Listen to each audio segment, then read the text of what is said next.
Let's talk about motivation. Specifically, why students lose it and what we can do about it. Educators face this challenge every day.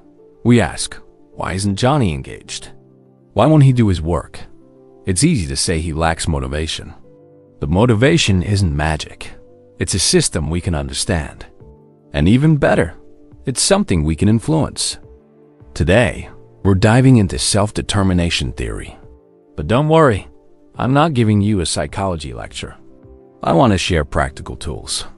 Think of these tools as levers you can pull when motivation drops, when a whole class seems checked out, when just a few students lose steam, or when it's that one kid who looks like he'd rather be anywhere else.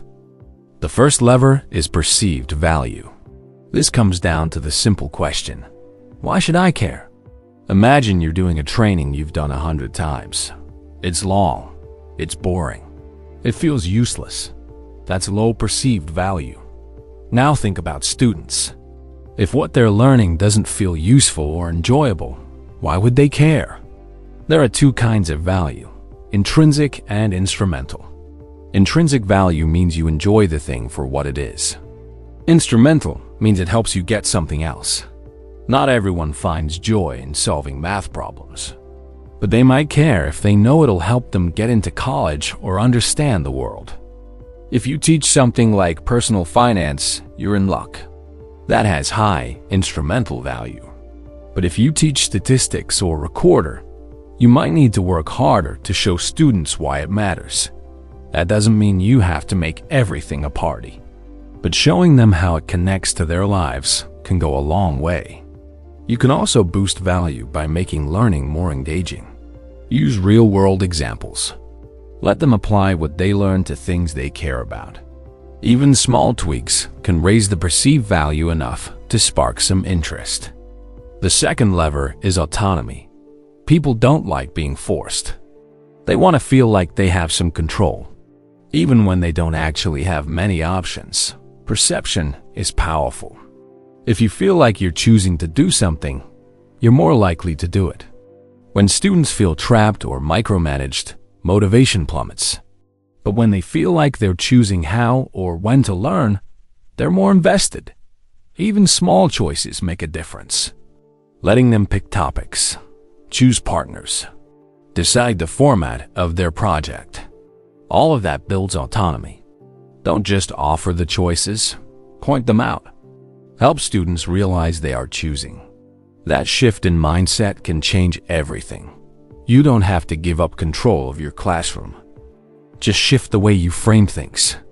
The same rule feels different when it's framed as an option. Lever 3 is relatedness. We're wired for connection.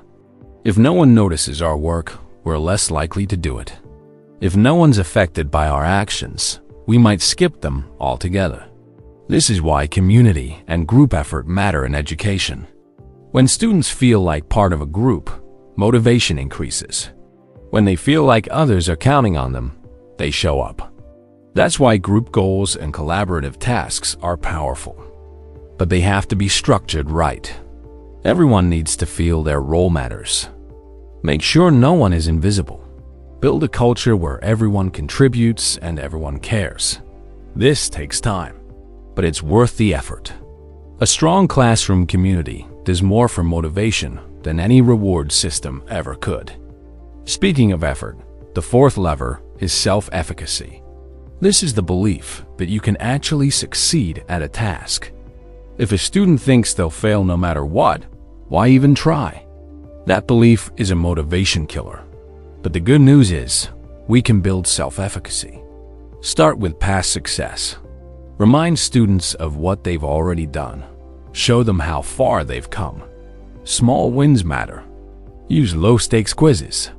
Give them frequent chances to succeed.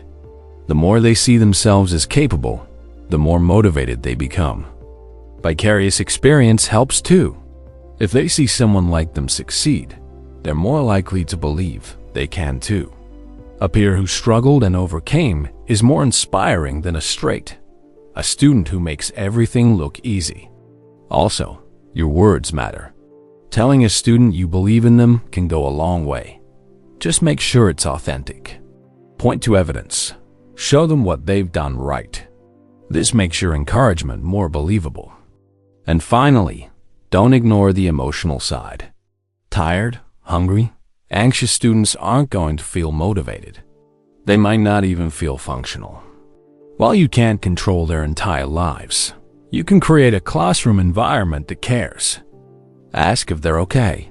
Notice changes. Give them space when needed. Be human. That connection might be the thing that gets them through the day. And when they feel safe, they're more likely to take risks and stay motivated. So let's recap. Motivation is complex, but we have tools. We can pull the levers of value, autonomy, relatedness, and self-efficacy. Not every lever will work every time, but each gives us a place to start. A path forward when motivation seems lost. Next time Johnny zones out, don't just assume he's lazy. Ask, does he see the point? Does he feel in control? Does he feel connected? Does he believe he can do it? Is something deeper going on? These questions lead to real answers. And remember, this isn't just about students. These same levers apply to you. If you're feeling burned out, ask yourself the same things. Do you feel valued? Do you have choices? Do you feel connected? Do you believe you can make a difference? And are you okay? Motivation isn't a mystery. It's a system. And now you have the map. Try pulling one lever at a time. See what changes. Keep going. You're not alone in this. And you're more powerful than you think. If this video helped you reflect or gave you new strategies to try, consider supporting our work. Every little bit helps us continue sharing resources like this with educators around the world. Thanks for watching.